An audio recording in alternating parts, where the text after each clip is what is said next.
जैसे कि अभी मकान बन रहा है यहाँ पे, तो सारी प्रॉब्लम भी आई थी यहाँ पे। तो जो ठेकेदार था वो काम छोड़ गया और बहुत से लेबर आए थे।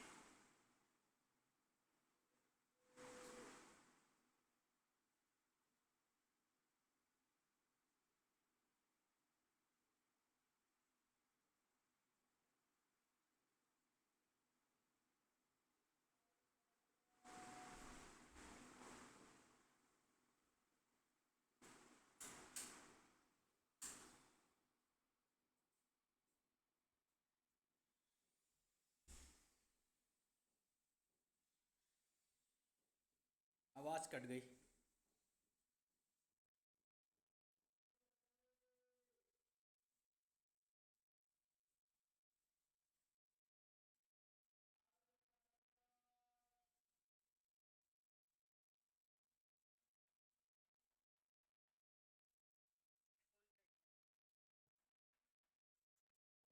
ठीक है।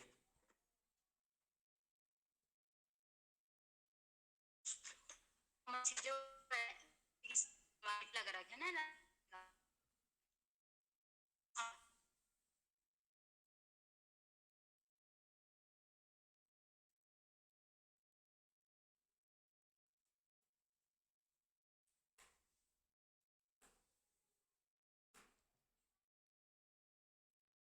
आवाज आ रही भैया? अब सही आ रही है साफ। मैं बाहर आ गई ना। हाँ। तो क्या हुआ कि जो हमारा जो टॉयलेट है तो वहां पे हमारा एक गेट लग रखा है ना। तो हमारा रास्ता बना रखा था यहाँ।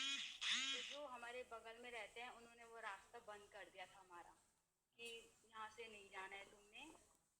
तो अब क्या हुआ कि हमें थोड़ा टेंशन भी हो गई थी कि अब पीछे का रास्ता बंद हो गया, कैसे चलेगा आगे से। तो आगे से भी हमने रास्ता लेना अभी मिला नहीं हमें, पर परमेश्वर का धन्यवाद, परमेश्वर अपने आप हमें रास्ता दिलाएगा। तो अभी क्या हुआ कि यहाँ पे अब क्या हो रहा है कि यहाँ पे रास्ता बन रहा है अभी यहाँ पे ना। तो हाँ।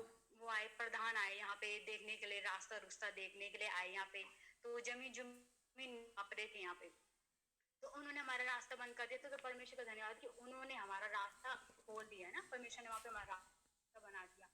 तो क्या हुआ कि जो और बगल वाले वो चाह रहे थे कि हमारा टॉयलेट बाथरूम टूट जाए ना, कि हाँ। नीचे नीचे लोग रास्ता लेके आए ऐसा। तो परमेश्वर का धन्यवाद कि जो मतलब प्रधान था वहां पे, परमेश्वर ने उनके जरिए बोला कि आप हमें ये नहीं बता सकते कि हमें रास्ता ऊपर ले जाना है या नीचे ले जाना है ना। आपका काम है कि यहाँ पे रास्ता बन रहा है, बस इतना तुम्हें इस चीज की खुशी होनी चाहिए। तो फिर क्या हुआ कि अब हमारा मतलब जो टॉयलेट बाथरूम है वो भी सुरक्षित है और पीछे से रास्ता जा रहा है। तो मैं अच्छा। परमेश्वर का धन्यवाद करती हूँ कि यहाँ पे मतलब हमारा ना रास्ता बन रहा है। एक बात बहन ने बताई थी कि क्या होता है कि हम जब मसीह को जानते हैं तो क्या होता है कि रास्ता हमें ढूंढते हुए आता है। हमें रास्ते को ढूंढने की जरूरत नहीं होती, बल्कि रास्ता हमें ढूंढते हुए आता है। तो परमेश्वर का धन्यवाद है कि हमारे यहाँ पे अब ऊपर पे रास्ता बनने वाला है। जो मतलब बगल बगल वालों ने जो हमारा रास्ता बंद कर दिया था, परमेश्वर ने वहीं से हमारे लिए रास्ता खोल दिया है। मैं परमेश्वर का धन्यवाद करती हूँ इस बात के लिए। और बाकी परमेश्वर हमारे मकान को भी बना रहा है, तो मैं परमेश्वर का धन्यवाद करती हूँ। ढेर सारी गवाहियों के लिए। सबको जय मसीह। जय मसीह। सबको जय मसीह। जय मसीह। और कोई?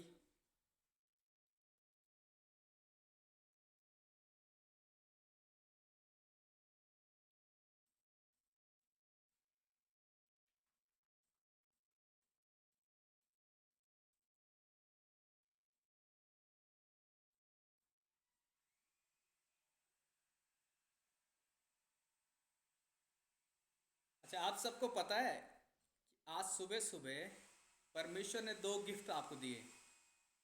आप सबको दो गिफ्ट आपने खोले हैं आज सुबह सुबह।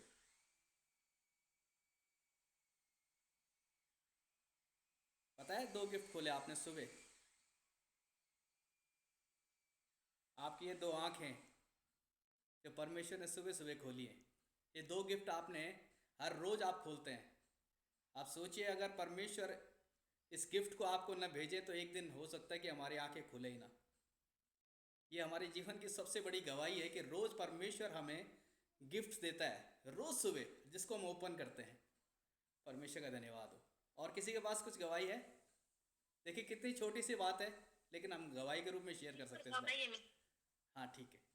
एक एक हर गवाही है मेरी। मेरे फोन में तो नेट वगैरह है नहीं ना रिचार्ज, तो पापा को फोन में यूज कर रही हूँ आजकल। अच्छा। तो उसमें नेट एयरटेल यहाँ पे चलता नहीं, आईडिया चलता है यहाँ पे। तो मैं उनका नेट यूज कर रही थी, तो उसका उसमें क्या हुआ कि दीदी ने कम वाला ही रिचार्ज कर रखा था, तो उसमें नेट नहीं। और मैं सोच रही थी कल इसमें नेट खत्म हो गया, मैं सोच रही थी कि प्रभु कल संगति है, मैं कैसे वो करूँ ना, कैसे संगति करूंगी। अब इसमें तो नेट खत्म हो गया है, कुछ ही हाँ एमबी थी बची हुई। तो मैं कह रही थी परमेश्वर क्या होगा। अब मुझे इस टेंशन के बारे में मुझे नींद भी नहीं आई, इस चक्कर में कि कैसे होगा प्रभु, क्या करूँ मैं। और मैं 12 बजे तक जगी हुई थी इसी वजह से कि कैसे होगा। तब परमेश्वर ने यही वाला वचन बोला मैंने कि परमेश्वर आप ही उपाय करेगा। फिर क्या हुआ कि एक आंध्रा बैंक है, उसने सिर्फ मेरे 23 रुपए बच रखे थे उसमें ना, 23 रुपए। और मैं कह रही थी कि देखती हूँ चलो आज उस अकाउंट में देखती कि कितने पैसे बचे हुए हैं ना। तो मैं उसमें ऐसे ही देखने लग गई कि ये, फिर मैंने देखा अरे मैंने कहा इसमें तो 23 रुपए है। मैंने कहा एक दिन के लिए तो 1 GB मुझे मिल ही जाएगी संडे की आराधना के लिए। तो फिर मैंने क्या किया, उससे मतलब रिचार्ज किया। तो फिर क्या हुआ कि रिचार्ज होते होते नेटवर्क रुक गया उसमें। और मैंने कहा हे प्रभु अभी नेटवर्क रुक गया, मैंने कहा प्लीज प्रभु हो जाए हो जाए। फिर मैं बाहर पे भी आई, तो परमेश्वर का धन्यवाद है कि मतलब रिचार्ज भी हो गया और आज मुझे संगति में बैठने का मौका भी मिला। मैं परमेश्वर का धन्यवाद करती इस बात को। चलिए। क्या बस।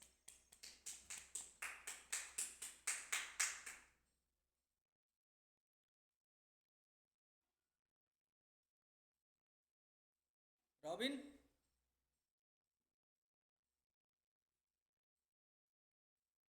रॉबिन दिख नहीं रहा।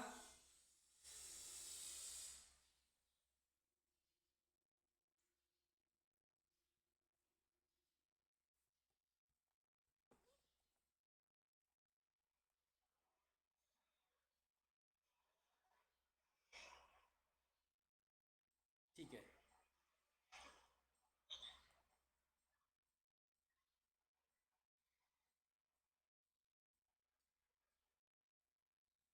ठीक है, अब हम परमेश्वर के वचन पे चलेंगे। परमेश्वर, किसी के पास कुछ स्पेशल सॉन्ग है तो वो भी गा सकता है, या कुछ भी स्पेशल है तो वो सुना सकता है।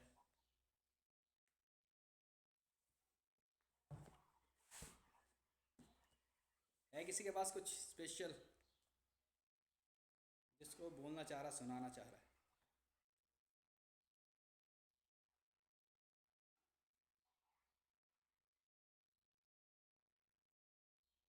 नहीं है?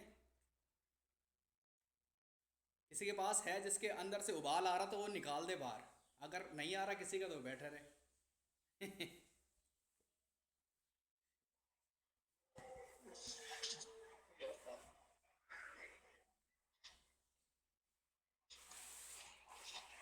चलो फिर दबा लो अब उबाल को, वचन पे चलेंगे। ठीक है। हमने कल चर्चा की थी किस बात पे, किस बात पे चर्चा की थी? हमने चर्चा की थी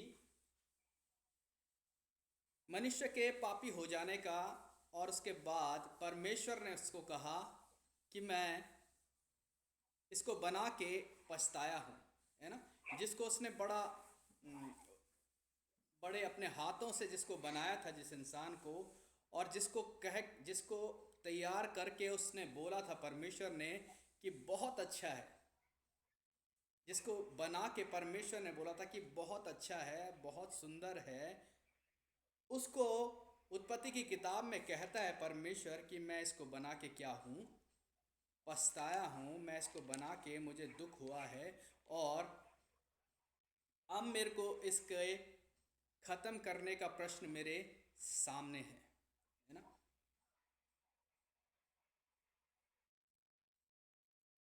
और हमने बोला था कि ये बात हम पे भी लागू हो सकती है अगर हमने अपने जीवन में एक बड़ा काम नहीं किया है, हमने अपने जीवन में परमेश्वर की आज्ञाओं को नहीं माना। ये हम सब जानते हैं, हमने बहुत बार परमेश्वर की आज्ञाओं को नहीं माना है, कई बार हम उसका उल्लंघन करते हैं। लेकिन ज़रूरी क्या है कि हम परमेश्वर के समीप आएँ, परमेश्वर के नज़दीकी में आएँ, और उससे कहें कि हमने स्वर्ग की दृष्टि में और तेरी दृष्टि में क्या किया है, पाप किया है। इसलिए हम इस वाटिका से बाहर नहीं जाना चाहते, हमको तेरी पनाह में ही रहना है, हमको तेरी सुरक्षा में रहना है, हमको तेरी नज़दीकी में रहना है, हमको तेरे पास ही रहना है। इसलिए हम तेरे समीप आके अपने गुनाहों को मानते हैं, अपने पापों का पश्चाताप करते हैं, अपना हमसे जो भी गलती हुई है उसकी माफ़ी मांगते हैं। क्योंकि देखिए, परमेश्वर की करुणा हर दिन नहीं है, और परमेश्वर आपके किसी भी बात को स्मरण नहीं रखता। चाहे आपने उसके विरोध में कुछ भी किया हो, जब आप उसके पास आते हैं, तो मैंने एक पैराबल आपको बताया था कि ये जैसे पेन है और इसके पीछे एक क्या लगा रहता, रबड़, एक रबड़ जैसा लगा रहता है। और जब वो रबड़ लगा रहता है तो बच्चे क्या करते हैं, लिखते हैं, और गलती हो जाती तो उस रबड़ से क्या करते हैं, मिटा देते हैं, लिखते हैं और फिर मिटा देते हैं, है ना। ऐसी परमेश्वर हमारे ज़िंदगी से यदि जुड़ा रहता है, तो चाहे हम कुछ भी लिखते हैं, हमारी ज़िंदगी में अगर कुछ हमने गलत भी लिख दिया, लेकिन यदि परमेश्वर हमारे साथ जुड़ा हुआ है तो वो मिटा देता है किसी भी चीज़ को। क्योंकि परमेश्वर इस पेन की तरह नहीं है कि हमारी ज़िंदगी में परमानेंटली कुछ लिख ले, जिसकी छाप हमेशा रहे, चाहे हम उसे काट भी दें लेकिन उसकी छाप हमेशा रहती है। परमेश्वर हमारी ज़िंदगी में उस पेंसिल की तरह रहता है, हमारी ज़िंदगी को उस पेंसिल की तरह लिखता है कि अगर कुछ गलत भी हो जाए तो वो उसको मिटा सके, है ना। इसलिए ज़रूरी क्या है कि हम परमेश्वर के नज़दीकी में आएं। और परमेश्वर ने कहा कि मैं मनुष्य को बना के क्या हूँ, पछताया हूँ, है ना। लेकिन एक चीज़ मैंने आपको बताई थी कि इतनी सारी भीड़ में परमेश्वर की दृष्टि लिखा है कि नूह पे थी, है ना। अगर आपने उत्पत्ति का 6वां अध्याय और 9वां पद पढ़ा होगा तो वहां पे लिखा है परमेश्वर की दृष्टि नूह पे थी, क्योंकि नूह क्या था, धर्मी। क्या था नूह, क्या था, धर्मी था। नूह लिखा धर्मी पुरुष था शायद। 6वां अध्याय और उसका 9वां पद,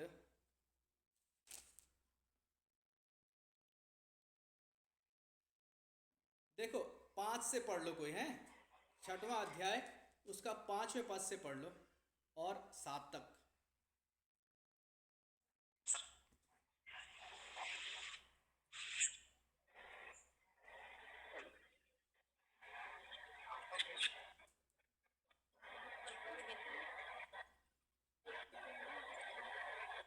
प्रियंका आवाज नहीं आ रही, आवाज नहीं आ रही। प्रियंका पढ़ रही शायद पर आवाज नहीं आ रही। मेरी आ रही। हाँ। यहोवा ने देखा कि मनुष्यों की बुराई पृथ्वी पर बढ़ गई है, और उनके मन के विचार में जो कुछ उत्पन्न होता है वह निरंतर बुरा ही होता है। और यहोवा पृथ्वी पर मनुष्य को बनाने से पछताया, और वह मन में अति खेदित हुआ। तब यहोवा ने कहा, मैं मनुष्य को जिसकी मैंने सृष्टि की है पृथ्वी के ऊपर से मिटा दूंगा।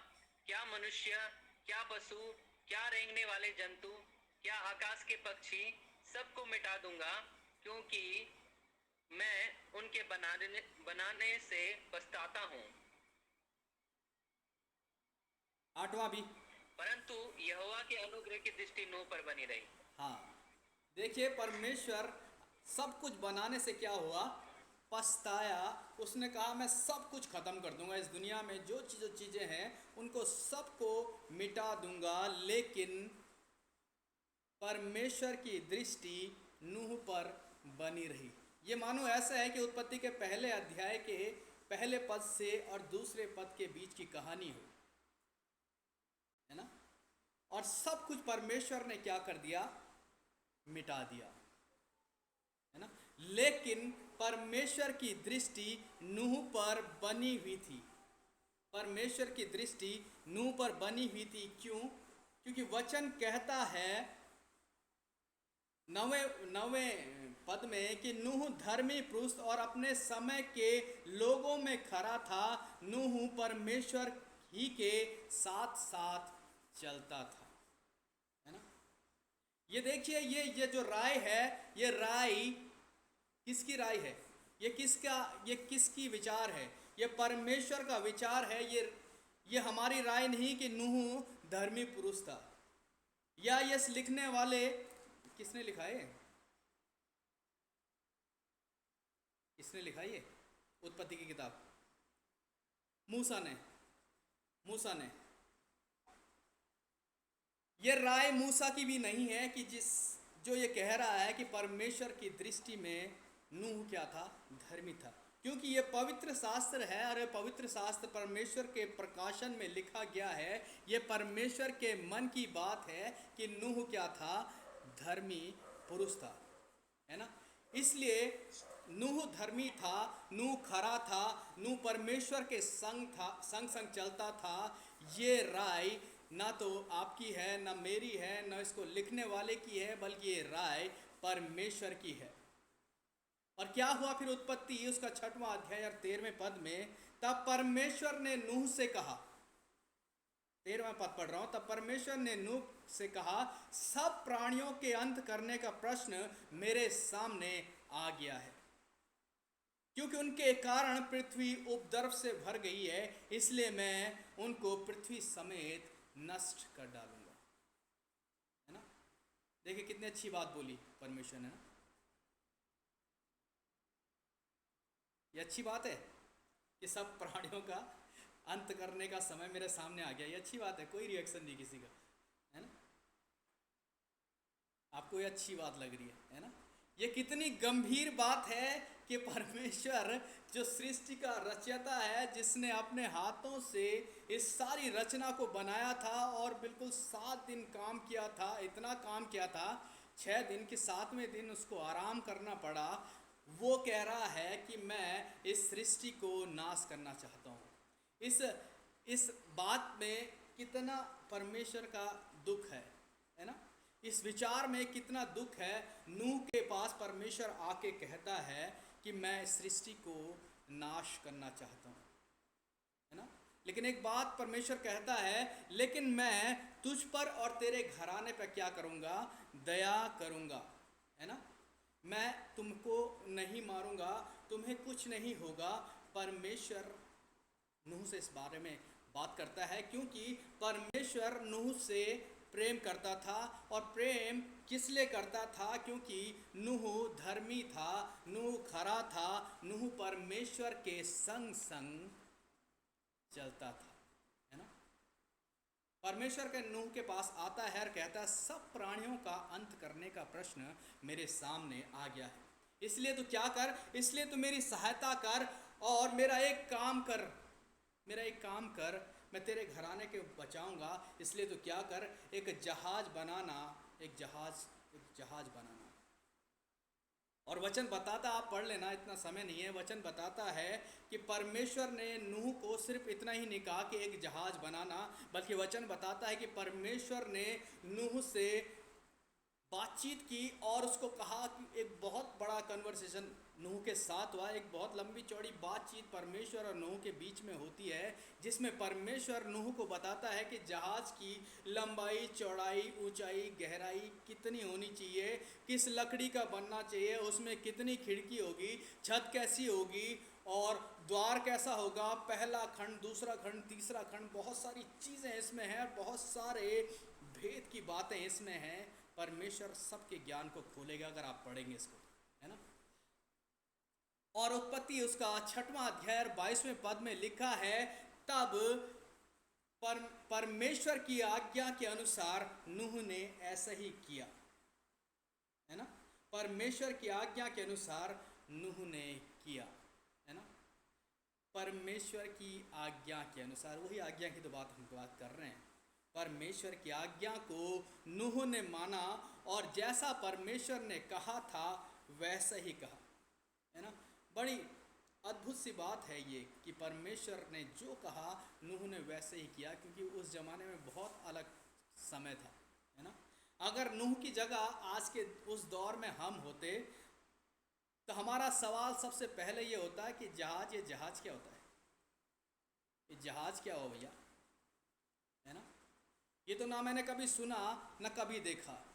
और एक गोपेर की लकड़ी लिखा है, गोपेर की लकड़ी से बनाना। गोपेर की लकड़ी पहली बात तो मुझे भैया पता नहीं है गोपेर की लकड़ी क्या है, अरे है भी तो बहुत दूर है, उतनी दूर कैसे जाए? मेरे बेटे तो मेरे बस में है नहीं, सुनते तो है नहीं बातों को, वो जाएंगे मेरे साथ? बहुत सारे बातें, गोपेर की लकड़ी को काटने वहाँ जाना पड़ेगा, वो तो यहाँ होती नहीं है, कहाँ से लाऊंगा, है ना? परमेश्वर ने उसको कहा कि मैं तेरे घर आने समय तुझे क्या करूँगा, सुरक्षित रहूँगा और पानी की बारिश करूँगा। नूह सोच रहा होगा पानी की बारिश, यहाँ तो पानी वानी कुछ है नहीं, ये जहाज आखिर चलेगा कैसे, ये बारिश क्या होती है, ये सब चीज़ें नई थी नूह के लिए। ये बारिश बारिश बारिश उन्हें शब्द सुना ही नहीं था कि बारिश भी होती है कुछ, है ना? लेकिन नूह ने परमेश्वर से प्रश्न नहीं किया, कोई सवाल उसने नहीं पूछा, और वचन बताता है कि परमेश्वर की आज्ञा के अनुसार नूह ने किया। 22वें पद में आपने पढ़ा होगा, है ना? हम अपने जीवन में देखें, कई बार परमेश्वर हमसे कहता तो हमारे बहुत सारे नखरे होते हैं, पानी कहाँ से आएगा, कुछ भी नया स्टार्ट करते हैं ना, कुछ भी नया स्टार्ट करते हैं तो हम उसमें प्रॉब्लम्स पहले देखते हैं, ये प्रॉब्लम है, ये प्रॉब्लम है। अगर कुछ भी परमेश्वर हमसे कहता है और हम प्रोजेक्ट को पहले ही ठप कर देते हैं, है ना? पानी कहाँ से आएगा, जहाज कैसे चलेगा, इतने जानवरों को मैं कैसे पकड़ूंगा, और मैं तो इतना बूढ़ा हो गया हूँ। अब लिखा है वो 600 साल का था भैया, 7 के 6वें पद में देखना, आप 7वें के 6वें पद में देखना, नूह की आयु 600 वर्ष की थी। ओहो, 600 वर्ष की, है ना? बोलता अरे यार मैं तो इतना बूढ़ा हो गया, मैं कैसे करूँगा। आप सोचिए, आपको मेरे बेटे को बोलना चाहिए था, वो जवान है अभी, है ना? मेरी बहुएं जो चाय तक नहीं देती, वो मेरे इस काम में मेरा साथ देंगी? उसने कहा, लेकिन उसने परमेश्वर की आज्ञा का उल्लंघन नहीं किया, है ना? उसने परमेश्वर की आज्ञा का उल्लंघन नहीं किया, और बाइबल कहती है कि उसने परमेश्वर की आज्ञा को माना और जहाज बनाया, और परमेश्वर की आज्ञा के अनुसार अपने परिवार को एक एक जोड़ा, हर एक पशु पक्षी जो भी था संसार में, जितनी भी चीज़ें ब्रीड थी, सबका एक एक जोड़ा उसने क्या कर दिया, जहाज पे रख दिया। और अब नूह क्या हो गया, उस जहाज पे बैठ गया, है ना? सब कुछ रख के उस जहाज पे बैठ गया, है ना? परमेश्वर की आज्ञा के अनुसार उसने सब कुछ किया, और अब नूह इंतज़ार कर रहा है कि बारिश कब हो। अब इंतज़ार का समय है कि बारिश कब हो। मैंने अभी सुबह ये पढ़ा कि बारिश को 7 दिन लगे। उसके बाद जब नूह बैठ गया, सब तैयारी हो गई, तो 10वें पद में लिखा, 7 के 10वें पद में लिखा है 7 दिन के उपरांत तब बारिश शुरू हुई, है ना? तब जो बारिश की बूंदें थी, प्रलय के जो पानी था, वो क्या है, संसार में आने लग गया। नूह क्या कर रहा था, 7 दिन तक इंतज़ार करता है ना? और हमने देखा कि बारिश उसको पता ही नहीं होता। उत्पत्ति की किताब में हमने पढ़ा है ना, 2 अध्याय 5 और 6 पद में हमने पढ़ा है कि उस समय तो पृथ्वी क्या हो जाती थी, कोहरे से ही क्या हो जाती थी, सिंचित हो जाती थी, बारिश जैसी कोई चीज़ ही नहीं होती थी, है ना? नूह ने बारिश देखी नहीं थी, नूह ने जहाज देखा नहीं था, ये सब चीज़ें क्या थी उसको पता नहीं था, लेकिन नूह ने परमेश्वर की आज्ञा को माना है। ये एक विश्वास का प्रतिरूप है। आपको पता है, अगर आपने इब्रानियों की किताब पढ़ी होगी, उसका 11वां अध्याय पहला पद क्या कहता है? इब्रानियों की किताब उसका 11वां अध्याय और पहला पद कहता है, अब विश्वास आशा क्या है, आशा की हुई वस्तुओं का निश्चय और अनदेखी वस्तुओं का प्रमाण है। ये सारे हमें विश्वास के एग्जाम्पल दिखा रहे हैं कि परमेश्वर किसके साथ रहता है, किसको परमेश्वर अपनी दृष्टि में खरा, उसके साथ चलने वाला, उसको उसकी आज्ञाओं को मानने वाला ठहराता है, जो कि उस पे विश्वास रखता है। सिर्फ एक ही चीज़ थी नूह के जीवन में कि उसे परमेश्वर पे विश्वास था, क्योंकि उसने आशा की वस्तुओं का निश्चय और अनदेखी वस्तुओं पर उसने भरोसा रखा। विश्वास यही तो है, अनदेखी वस्तुओं पे भरोसा रखना, है ना? उसने जहाज नहीं देखा, उसने सब कुछ नहीं देखा, बारिश नहीं देखी, लेकिन उसे परमेश्वर पे भरोसा था, वो परमेश्वर की आज्ञाओं को मानता था, इसलिए परमेश्वर उसके साथ था। और वो फिर क्या करता है, उस जहाज में बैठ जाता है। अब आप कल्पना कीजिए इन 7 दिनों की, वो जहाज में बैठ गया लेकिन बारिश नहीं होती है ना। नूह अपने परिवार के साथ बैठा, 1 दिन 2 दिन 3 दिन 4 दिन, और 3 दिन के बाद इंसान कहने लग जाता है कि प्रभु तूने तो मेरी सारी योजना खराब कर दी, तूने तो क्या कर दिया, इतनी मेरी सारी मेहनत तूने क्या कर दी, बर्बाद कर दी, तूने सब कुछ बेकार कर दिया, है ना। लेकिन नूह को भरोसा था परमेश्वर की उस बातचीत पे, उसने एक बार भी संदेह नहीं किया, है ना। एक बार भी उसने संदेह नहीं किया, क्योंकि परमेश्वर के वचन पे उसे भरोसा था कि परमेश्वर का वचन कभी टलता नहीं है। बाइबल बताती है कि उसके बाद 40 दिन और 40 रात क्या हुआ, बारिश हुई। कितने दिन, 40 दिन और 40 रात बारिश हुई, और नूह अपने परिवार के साथ उस जहाज में था, है ना। मैं आपको बताता हूँ, हम ये जो संगति का जहाज है ना, हम सब लोग जितने अलग अलग लोग बैठे हैं ना, ये सब उस संगति के जहाज में बैठे हैं, है ना। हम सब लोग देखिए, बाहर अगर हम गौर करें तो बाहर क्या है, बाहर मृत्यु है, बाहर क्या है, क्या बोलते हैं उसको, हाहाकार जिसको बोलते हैं। और बाहर क्या हो रहे हैं, लोग मर रहे हैं, लेकिन हम परमेश्वर के जहाज में सुरक्षित हैं, है ना। और सोचिए, अगर आज हम सब जिंदा हैं, आज हम बैठे हैं उसकी संगति में, तो इसका श्रेय किसको जाता है, नूह को। इसका श्रेय नूह को जाता है, क्योंकि अगर वो परमेश्वर की दृष्टि में धर्मी नहीं होता, अगर वो परमेश्वर की दृष्टि में आज्ञा को मानने वाला नहीं होता, तो आज हम सब लोग क्या होते, उस पानी में हमारा कोई अस्तित्व नहीं होता, कोई वजूद नहीं होता। क्योंकि एक आदमी के लिखा है, एक आदमी के, एक मनुष्य की आज्ञा मानने के कारण, जब जगत में पाप आया तो एक आदमी की आज्ञा न मानने के कारण जगत में पाप आया, और एक आदमी की आज्ञा मानने के कारण क्या होगा, क्या लिखा है, जरा पढ़ना, रोमियो 5:19।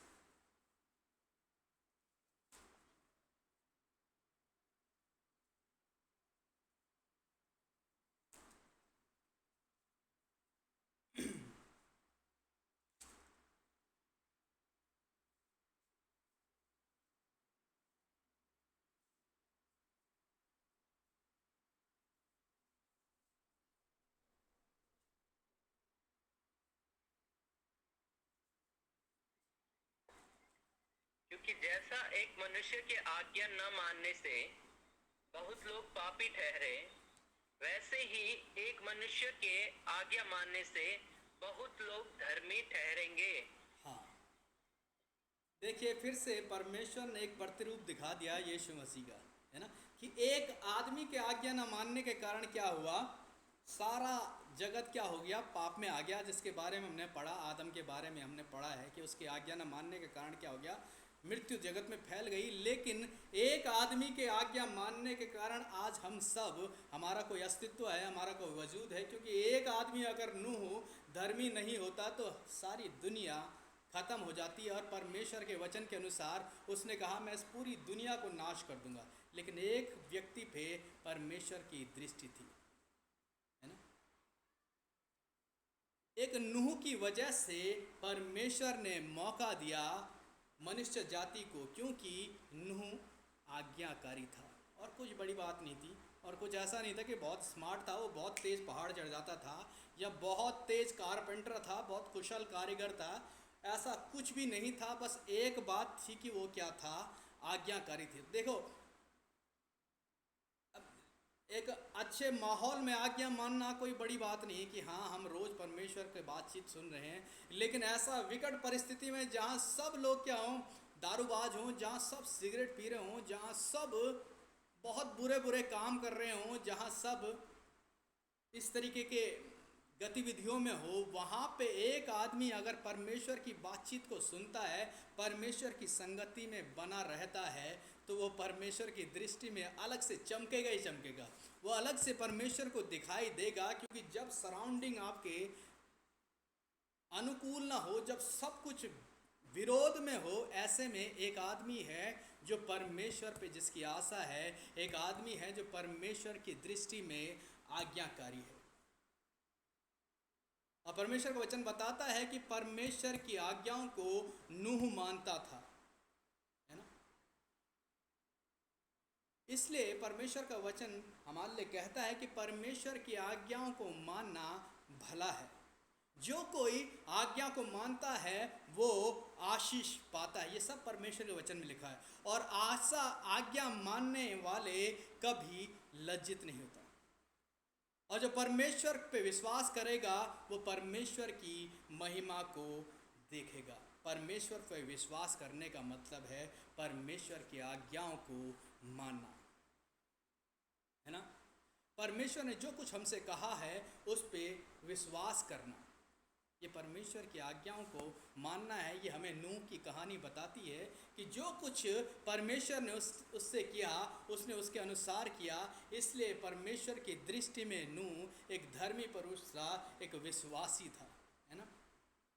परमेश्वर ने जो कहा है वो पूरा होगा, इस बात पे विश्वास रखना आपको विश्वासी कहलाने का अवसर देता है ना। कई बार हम सोचते हैं कि परमेश्वर बहुत देर लगा रहा है ना। नूह भी सोचता होगा क्या है ये जहाज, ये लकड़ी इकट्ठा करना, ये बारिश। लेकिन नूह ने एक बार भी इस बात को नहीं कहा, एक बार भी परमेश्वर की इन बातों पे संदेह नहीं किया। उसने परमेश्वर की हर एक बात को मान ली, है ना। कई बार हम सोचते हैं कि हमारी परमेश्वर की आवाज़ हमारे कानों तक नहीं पहुंच रही। परमेश्वर ने जो काम हमसे कहा है वो हमारे लिए सही है कि नहीं है, क्या मैं सही रास्ते पे हूँ, क्या यीशु ही सही रास्ता है। और कई बार हम क्या करते हैं, विश्वास का कदम, बहुत विश्वास से एक कदम को बढ़ाते हैं, लेकिन फिर उस कदम को स्थिरता में नहीं रख पाते, है ना। उस कदम को स्थिरता में नहीं रख पाते और डूबने लगते हैं, जैसे हमने पतरस की कहानी में पढ़ा है ना। नूह जब जहाज पे था उस वक्त बाहर क्या था, अंधकार था। उस वक्त बाहर मृत्यु थी। और एक महत्वपूर्ण बात कि जब नूह जहाज में था तो उस जहाज में, मैंने आपको पहले बताया, उस जहाज में कोई स्टीयरिंग नहीं था। आपको पता है उस जहाज, जो नूह का जहाज था, एक एक छोटी छोटी बात भी उसमें लिखी है कि इतने फीट का ये रखना है, इतने, लेकिन ये नहीं लिखा कि उसमें स्टीयरिंग भी था, है ना। नूह कहाँ ले जाएगा, कहाँ जाएगा, बड़ी सरप्राइजिंग बात है कि उसमें स्टीयरिंग नहीं था। हम जब कार चलाते हैं तो उसमें स्टीयरिंग होता है, बाइक चलाते हैं तो उसमें स्टीयरिंग होता है ना। लेकिन एक ऐसा जहाज है कि इसमें कोई स्टीयरिंग नहीं, कोई भी हैंडल नहीं। तो कौन चला रहा है इस जहाज को, कौन चला रहा है इस जहाज को, है ना।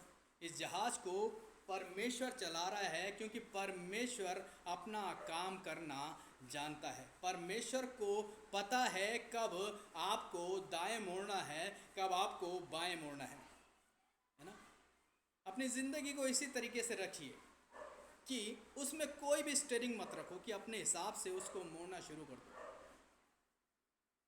अपनी ज़िंदगी का स्टीयरिंग हमेशा परमेश्वर के हाथों में दे दो, क्योंकि परमेश्वर को पता है आपकी ज़िंदगी को किस तरीके से मोड़ना है, किधर मोड़ना है, दाएं मोड़ना है या बाएं मोड़ना है ना।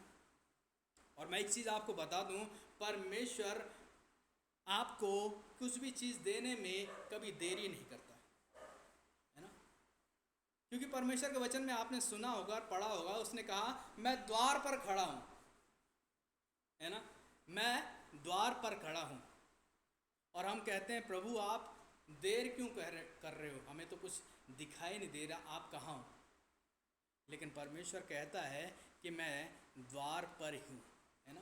कई बार हमें इस बात को लगता है कि परमेश्वर हमारी प्रार्थनाओं का प्रत्युत्तर नहीं दे रहा है, हमारी प्रार्थनाओं को टाल रहा है, हमारी प्रार्थनाओं में देर हो रही है ना। हमने प्रार्थना की अपने पैसे के लिए, हमने प्रार्थना की अपनी चंगाई के लिए, हमने प्रार्थना की अपनी छुटकारी के लिए, हमने प्रार्थना की अपने शादी ब्याह के लिए, हमने प्रार्थना की अपने प्रॉस्पेरिटी के लिए, हमने संपन्नता के लिए, पता नहीं किस किस चीज़ के लिए परमेश्वर के सामने प्रार्थनाएं की, लेकिन परमेश्वर शायद हमारी प्रार्थनाओं को सुन नहीं रहा। लेकिन परमेश्वर का वचन कहता है कि जो कल्पनाएं मैं तुम्हारे विषय में करता हूँ और उन्हें मैं जानता हूँ।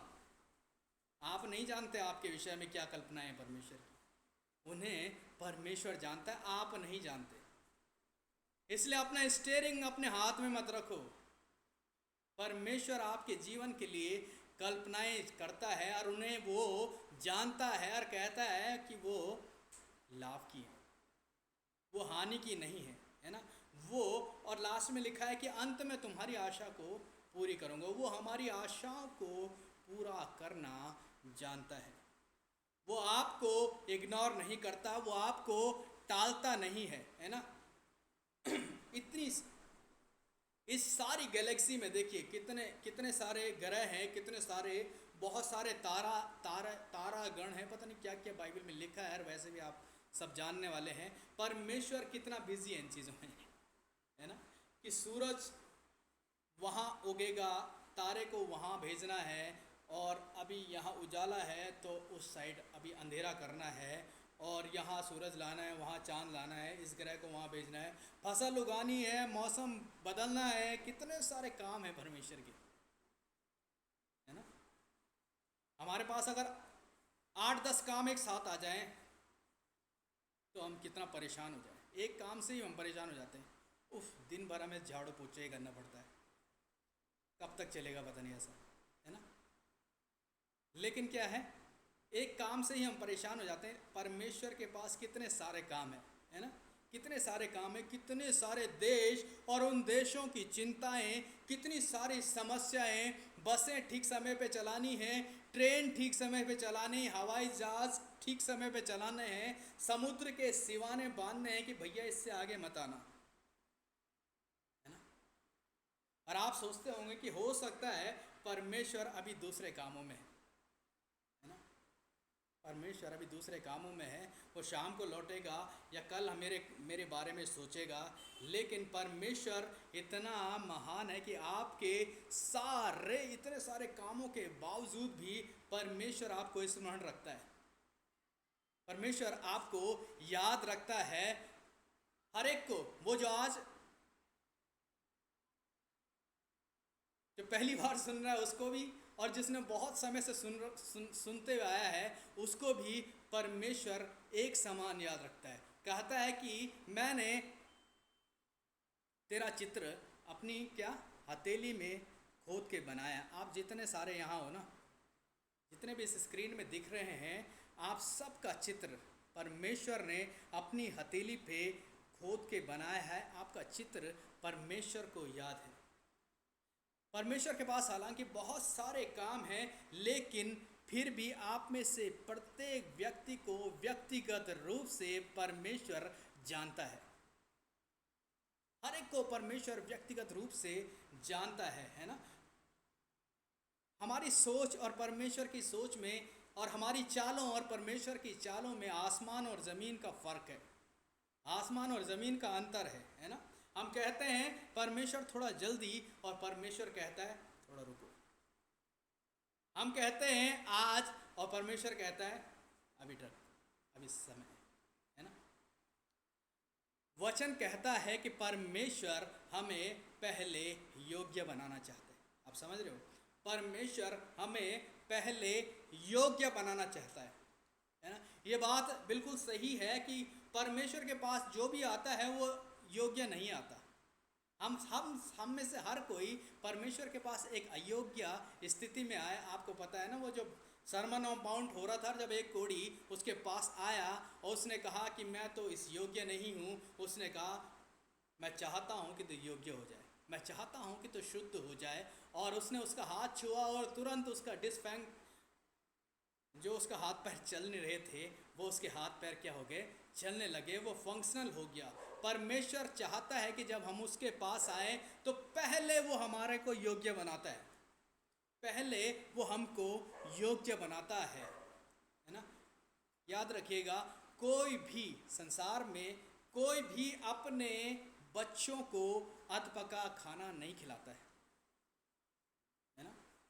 हमें पता है कि मैगी के पैकेट में लिखा है 2 मिनट्स में क्या हो जाएगी, मैगी बन जाएगी, 2 मिनट में मैगी बन जाएगी। लेकिन मुझे नहीं लगता कि आप में से कोई भी ऐसा आदमी होगा जो 2 मिनट मैगी को पकाता होगा।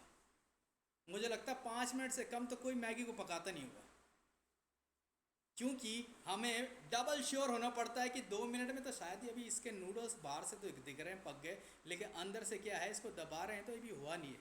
हम चेक करते हैं, बार बार कहते हैं नहीं इसमें थोड़ा सा पानी और डालो, 1.5 कप लिखा है 2 कप डालो और इसको क्या करो, पकाओ ढंग से, है ना। परमेश्वर भी इसी तरीके से अपने बच्चों को अधपका खाना नहीं खिला सकता, है ना। क्या कोई अपने बच्चे को, 5 साल के बच्चे को मोटरसाइकिल थमा देता है? अपने 5 साल के बच्चे को कोई भी मोटरसाइकिल नहीं थमाएगा। जब समय आएगा, जब दिन आएगा, तब परमेश्वर कहता है कि सब कुछ तो तुम्हारे लिए ही है ना। परमेश्वर, याद रखिए, परमेश्वर कई बार आपको देने में इसलिए देरी करता है क्योंकि परमेश्वर आपको योग्य बनाना चाहता है ना। क्योंकि परमेश्वर अयोग्यता में नहीं बल्कि योग्यता में काम करता है। परमेश्वर योग्यता में नहीं बल्कि उल्टा हो गया, हाँ, परमेश्वर अयोग्यता में नहीं बल्कि योग्यता में काम करता है ना। एक थिस्सलुनीकियों उसका 5 और 18 में हमने क्या पढ़ा है कि परमेश्वर में सदा आनंदित रहो। क्या रहो? 5:18 आपने पढ़ाई है, पलटने की जरूरत नहीं है, दिमाग में बसा दो। परमेश्वर में सदा आनंदित रहो, 1 थिस्सलुनीकियों उसका 5 और 18, परमेश्वर में सदा आनंदित रहो। और हमारे जीवन में थोड़ी सी भी हलचल आती है, मिल गया, पढ़ लिया, है ना। और हमारे जीवन में थोड़ी सी हलचल आती है, थोड़ी सी परेशानी आती है और हम निराश हो जाते हैं, ये आनंद एकदम से क्या हो जाता है, गायब हो जाता है ना। लेकिन परमेश्वर का वचन कहता है कि आप अपने आप को मजबूत रखें। क्या रखें?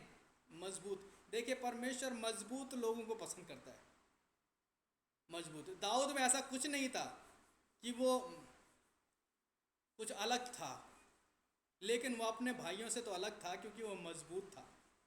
परमेश्वर मजबूत को पसंद करता है ना। वो कहता है कि तुम क्या हो, देवदार के समान। क्या धर्मी जन क्या होंगे?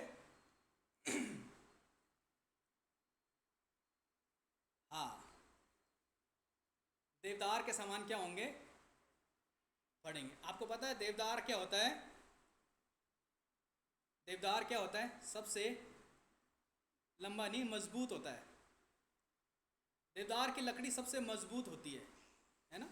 वचन संहिता उसका 92 में इस बात का जिक्र है कि परमेश्वर हमें देवदार की लकड़ी के समान चाहता है कि हम क्या रहें, मजबूत रहे। हम पे देवदार की लकड़ी पे क्या नहीं होता, कोई कीड़ा नहीं लगता, हम पे किसी चीज़ का, बाहरी चीज़ का कोई इफेक्ट ना पड़े, है ना।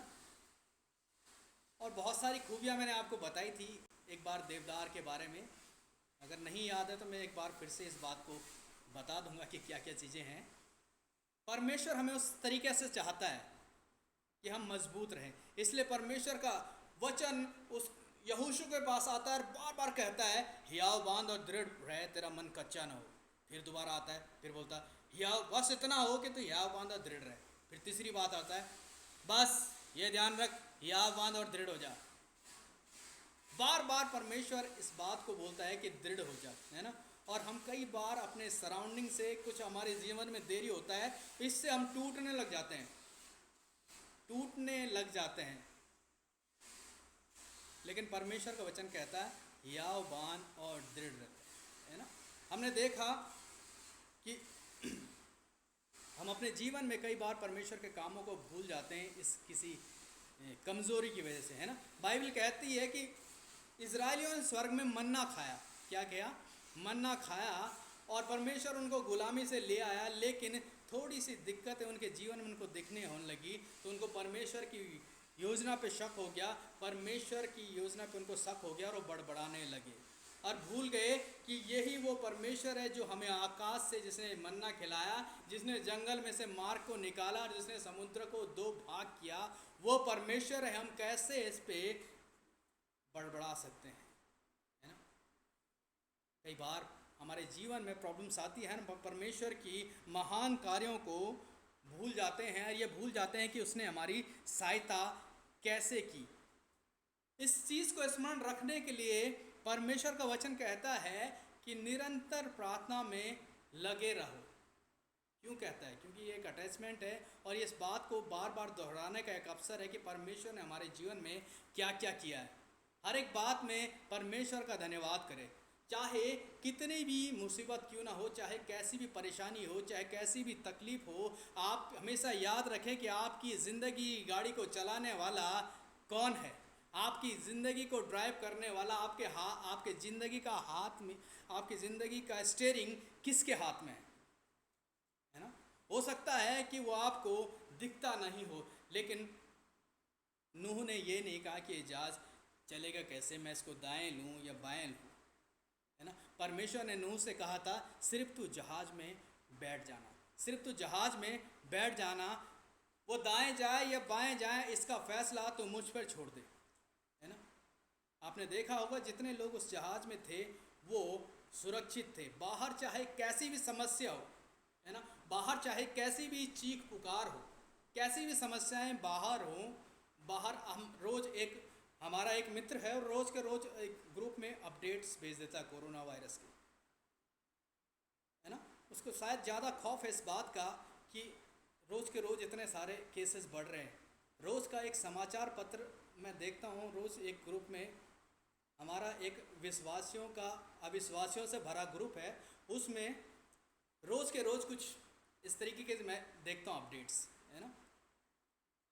बाहर चाहे कैसी भी चीख पुकार हो, बाहर चाहे कुछ भी हो, आप परमेश्वर के नाव पे हैं। आपका ज़िंदगी का, आपके जहाज का चालक परमेश्वर हो। देखो जहाँ बाहर लोग, मैं उस दृश्य को याद करता हूँ कि कैसे लोग डूब रहे होंगे, चीख पुकार रहे होंगे, उस वक्त नूह परमेश्वर की नाव में सुरक्षित था। आपको मैं बताना चाहता हूँ कि दुनिया में चाहे अकाल पड़ जाए, अकाल के विषय में हमने बहुत अच्छे से सुन लिया है ना, और हमें शायद याद रहेगा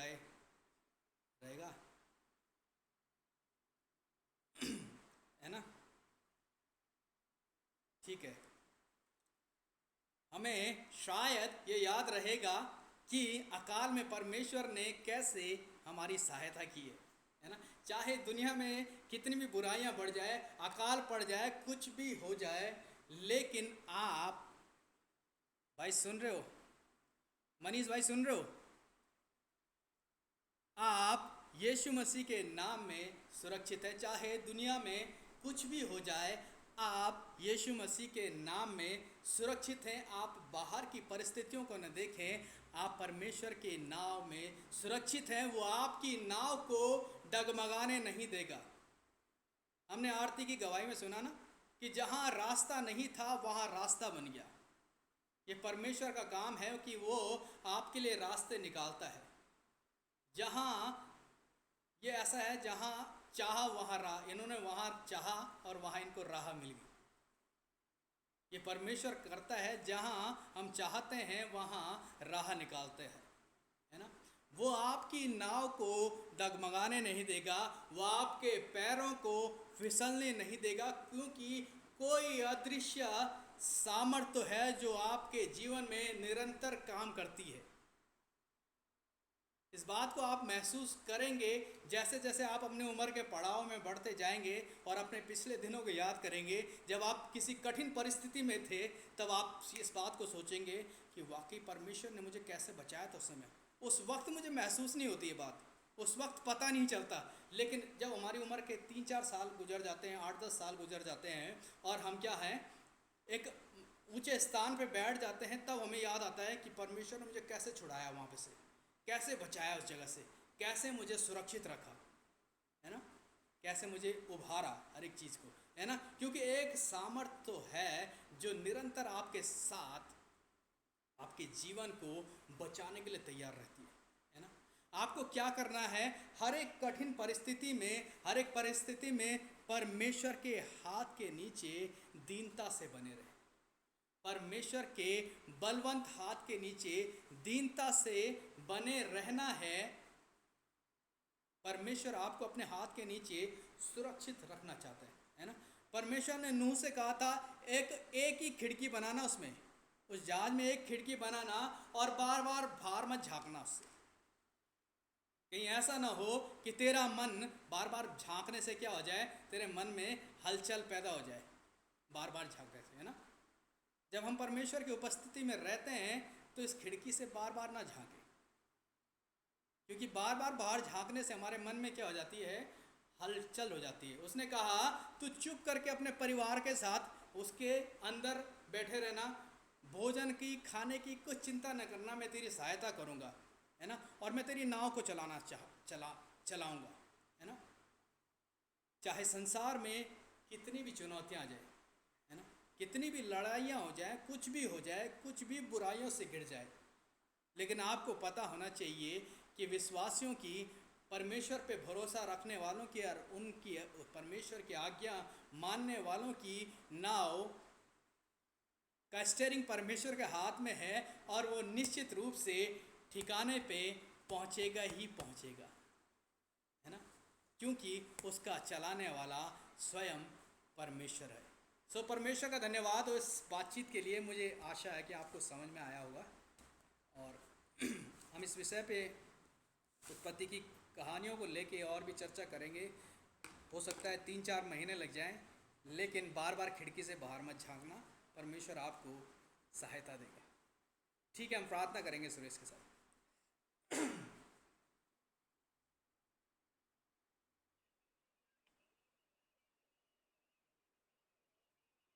आइए हम प्रार्थना करेंगे। सर्वशक्तिमान परमेश्वर पिता, धन्यवाद करते हैं प्रभु जी आज के सुंदर दिन के लिए परमेश्वर पिता, और आपके वचन के लिए परमेश्वर पिता। फिर से परमेश्वर पिता अपने सुरक्षा के बारे में ले आने के लिए परमेश्वर पिता, फिर से प्रभु जी तेरे वो प्रभु जी सुरक्षा के जहाज में ले आने के लिए परमेश्वर पिता, जहाँ तूने प्रभु जी एक विश्वासियों की जाति को प्रभु जी सुरक्षित रखा परमेश्वर पिता, और हर एक बुरे वक्त में परमेश्वर पिता, हर एक उस बढ़ते हुए तूफान में प्रभु जी, और हर एक उस बढ़ती हुई लहरों में परमेश्वर पिता, तूने जिसके नाव को ऊपर रखा परमेश्वर प्रभु जी। और प्रभु जी ये संगति का और प्रभु जी तेरी बातों का प्रभु जी जो ये प्रभु जी जहाज है परमेश्वर पिता, ये हमारे जीवन से कभी अलग ना होने पाए प्रभु जी।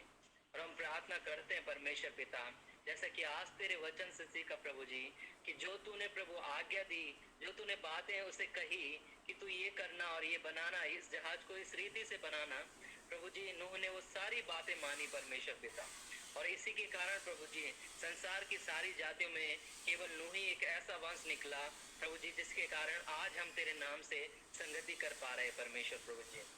प्रभु जी हम भी अपने घरानों में और अपने जीवनों में प्रभु जी एक ऐसा वंश निकले परमेश्वर पिता, जब तू कहे परमेश्वर पिता तो हम तेरी बातों को माने परमेश्वर प्रभु जी। और क्योंकि प्रभु तेरे निकट आनंद की भरपूरी है परमेश्वर पिता, और वो सुरक्षा की दीवार है परमेश्वर पिता, चाहे संसार में जगत में प्रभु चाहे लाख आंधी आए तूफान आए प्रभु जी, पर तेरे वचन ने आज बताया प्रभु जी कि वो तुम्हारे घर को डिगने न देगा, वो तुम्हारे घर को गिरने न देगा। सच में परमेश्वर पिता हम धन्यवाद करते हैं प्रभु जी आज के इस सुंदर वचन के लिए प्रभु जी, और आज की आपकी जीवित रोटी के लिए परमेश्वर पिता। प्रभु जी हर दिन प्रभु तेरी कही हुई बातों पर परमेश्वर पिता, जो तूने परमेश्वर पिता मनुष्य को प्रभु किसी बोझ के लिए नहीं दी परमेश्वर पिता, परंतु तूने दी ताकि मनुष्य जाति बच जाए परमेश्वर पिता। और ऐसी बातों पर परमेश्वर पिता सदैव मन लगा के रखे प्रभु जी। उस जहाज की ओर प्रभु, उस जहाज के निर्माण में परमेश्वर पिता, जहाँ प्रभु जी तो प्रभु जी घरानों समेत परमेश्वर पिता एक के आने से प्रभु जी सारे घराने का उद्धार कर देता है प्रभु जी। प्रभु जी हम जो प्रभु जी तेरे वचनों में एक एक बने हुए हैं परमेश्वर पिता, प्रभु जी हम सब के आने से परमेश्वर पिता तो प्रभु जी घराने में उस जगह पर प्रभु उस गांव में परमेश्वर पिता यानी इस देश में परमेश्वर पिता अपनी धार्मिकता के नाम को प्रकट करता है परमेश्वर पिता। हम जैसा देखते हैं परमेश्वर पिता तेरा वचन कहता है यदि उस जगह में 10 भी धर्मी निकले तो भी मैं उस जगह को नष्ट न करूंगा, 50 भी निकले तो भी नष्ट न करूंगा और एक भी निकले तो भी नष्ट न करूंगा। सच्चे परमेश्वर पिता इस धार्मिकता का इस आज्ञा पालन का परमेश्वर पिता ये बातें परमेश्वर प्रभु जी हमारे जीवन में सदैव बनी रहे परमेश्वर पिता प्रभु जी। और तेरे इन वचनों पर परमेश्वर पिता सदैव हम वचन पर प्रभु जी जड़ पकड़ते जाएं परमेश्वर पिता। और जब प्रभु तू हमारे साथ है परमेश्वर पिता भले ही हमें अपने जीवन और प्रभु जी ये राहें प्रभु बिना स्टीयरिंग के दिखती होगी परमेश्वर पिता, भले हमें लगता ना होगा परमेश्वर पिता कि आगे हमारा संचालन कौन कर रहा है परमेश्वर पिता, पर प्रभु जैसा तेरा वचन कहता है चरवाहा तू है और सच्चा चरवाहा तू है, सच में प्रभु हमें कोई घटी ना होगी परमेश्वर पिता। और प्रभु जी हर एक जीवन में परमेश्वर पिता तू ही परमेश्वर पिता एक चरवाहे के तौर पर काम करे परमेश्वर पिता। प्रभु तू हमारी नाव को बिना स्टीयरिंग के भी परमेश्वर पिता उस पद पर पहुंचाता है प्रभु जी जहां हर एक को जीवन मिलता है परमेश्वर पिता, जहां हर एक को सांसें मिलती है परमेश्वर प्रभु जी। प्रभु जी हम उस मार्ग पर पहुंच सके परमेश्वर पिता। प्रभु धन्यवाद करते हैं तेरे अनुग्रह के लिए प्रभु जी, और धन्यवाद करते हैं परमेश्वर पिता कि तूने ऐसे ही प्रभु जी जहाज को हमें दिया प्रभु जी जिसके नाम पर हम विश्वास कर कर प्रभु जी आज उद्धार पाते हैं परमेश्वर पिता। तूने ऐसे ही नाव को हमारे जीवन में दिया परमेश्वर पिता जिसके अंदर बैठे रहने से परमेश्वर पिता परम प्रधान का छाया हुआ स्थान हमें महसूस होता है प्रभु जी। और प्रभु जी सच में प्रभु जी उस सीक्रेट प्लेस में प्रभु जी उस सुरक्षा के स्थान में परमेश्वर पिता तो हमें छुपाए रहता है परमेश्वर पिता। हम धन्यवाद करते हैं परमेश्वर पिता।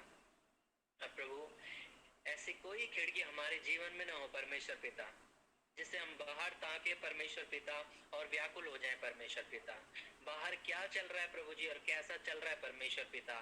प्रभु यीशु हम इन बातों के चलते परमेश्वर पिता तेरे नाम पर और तेरी बातों पर विश्वास करना न छोड़े परमेश्वर प्रभु जी, वरन तेरे नाम पर और तेरे विश्वास पर प्रभु जी बढ़ते चले जाएं प्रभु जी, क्योंकि तेरी बातें परमेश्वर पिता सच में प्रभु जी आशा की भी वस्तुओं का निश्चय हमें दिखाती है परमेश्वर पिता।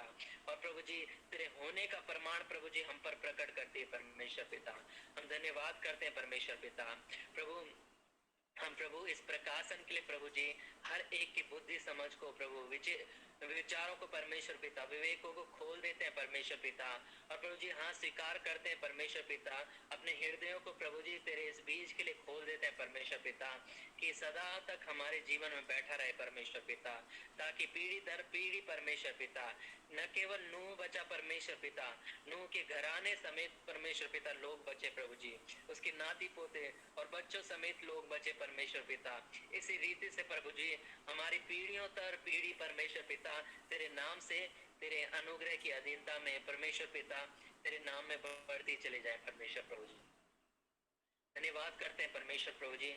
आज के लिए हम प्रार्थना करते हैं प्रभु यदि कोई शोक में है व्याकुल में है परमेश्वर पिता तेरे नाम में हर एक व्याकुलता को निकाल फेंकते हैं यीशु मसीह के नाम में प्रभु जी। हर एक रोग को कुचल देते हैं प्रभु जी, हर एक उस महामारी को कुचल देते हैं परमेश्वर पिता जो तेरे होते हुए परमेश्वर पिता हमारे जीवनों पर राज नहीं कर सकती परमेश्वर पिता। ऐसी हर एक निर्बलता को ऐसे हर एक घाव को प्रभु जी तेरे नाम से कुचल देते हैं परमेश्वर पिता। और तेरे हाथों का परमेश्वर पिता तेरे लहू का प्रभु और तेरी देह का तेरी मांस का प्रभु जी वो उद्धार छुटकारा प्रभु जी हर एक देह पर बोलते हैं परमेश्वर पिता। यदि कोई मनों पर जिसके घाव है परमेश्वर पिता उनके मन चंगे हो प्रभु जी, जिसकी देह पर घाव है परमेश्वर पिता उनकी देह चंगी हो परमेश्वर पिता तेरे लहू और देह के कारण परमेश्वर पिता। जो बीमार है परमेश्वर पिता उनके लहू में प्रभु तेरा लहू हो परमेश्वर पिता कि जेनेटिक हो या परमेश्वर पिता इन्फेक्शनल हो परमेश्वर पिता कोई भी डिजीज हो परमेश्वर पिता तेरे नाम से न ठहरी परमेश्वर प्रभु जी। प्रभु हम धन्यवाद करते हैं परमेश्वर पिता सामर्थ्य बातों के लिए और सामर्थ्य संगति के लिए परमेश्वर पिता। जब तू यहाँ मौजूद है परमेश्वर पिता हम हर एक जिंदगी में प्रभु छुटकारा और कल्याण देखते हैं परमेश्वर पिता। और भी तेरी खोई हुई भेड़ों के लिए प्रार्थना करते हैं परमेश्वर पिता जो तेरे गले की नहीं परमेश्वर पिता प्रभु जी उन्हें भी प्रभु तेरे राज्य में शामिल करे परमेश्वर प्रभु जी और तेरे नाम की महिमा के कारण ठहरे परमेश्वर पिता। धन्यवाद करते हैं प्रभु आज की सामर्थ्य संगति के लिए प्रभु, तेरी सामर्थ्य बातों के लिए प्रभु। सारा आदर महिमा भक्ति आपको देते हैं। अपनी प्रार्थना विनती अपने उद्धार करता प्रभु यीशु के नाम में मांगते हैं, आमीन। आमीन। सबको जय मसीह की। हम जय मसीह की। सबको जय मसीह की। जय मसीह की। जय मसीह की।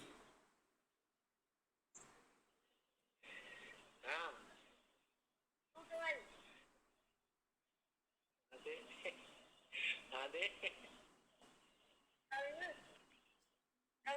जब शाम को मैं यहाँ नीचे गई थी ना अपने खेत में, तो मेरा पाँव उठा, मुझे नहीं पता फसल पे और कैसे हो गया। मेरा एक पाँव नीचे के खेत में और एक पाँव मेरा ऊपर ही रहा, वो मुड़ गया। और पता मतलब वहाँ नीचे ना पूरे कांटे कांटे थे, मतलब मुझे लगा मेरा मुंह पूरा छिल जाएगा, मतलब पता नहीं। और कैसे कैसे करके मुझे लगा मैं उठ भी नहीं पाऊँ। और पाँव अचानक ऐसे लगा किसी के हाथ में हुआ, ऐसे ऐसे जैसे और उन हाथों को लंबे और ना मेरा मुंह हो गया, जैसे कि ये भी लग रहा था मेरा पाँव ऐसे नहीं हुआ पूरा एक